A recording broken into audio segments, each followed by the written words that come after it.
శాసనసభ నడుస్తున్న తీరు పూర్తిగా ప్రజాస్వామ్య విలువలకు తిలోదకమిస్తూ శాసనసభ నియమ నిబంధనలను ఉల్లంఘిస్తూ ఈ సభ నడుపుతా ఉన్నారు.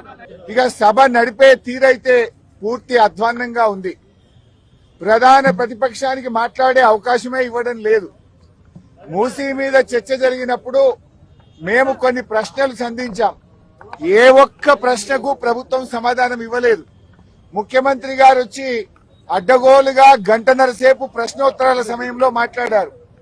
మీరు మూసీ మీద అంత చర్చించాలనుకుంటే షార్ట్ డిస్కషన్ పెట్టండి, ఇంకో రోజు డిస్కషన్ పెట్టండి, ఎంతసేపు అయినా మాట్లాడదాం.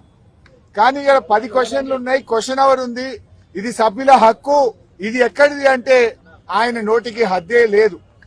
ముఖ్యమంత్రి గారు అసెంబ్లీని బూతులమయం చేశాడు. ఎన్ని బూతులు మాట్లాడినా, ఎంత అడ్డగోలుగా మాట్లాడినా స్పీకర్ గారు ఆయనను ఆపే ప్రయత్నం చేయరు.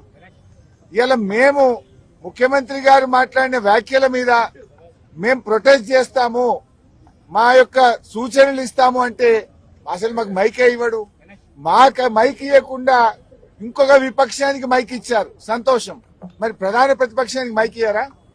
అంటే మీరు సభ ఏంది, బీఆర్ఎస్ పార్టీకి మైక్ ఇయ్యము, బీఆర్ఎస్ పార్టీ మాట్లాడొద్దు అనే పద్ధతి ఉంటే మరి మేము సభకు ఎందుకు రావాలి?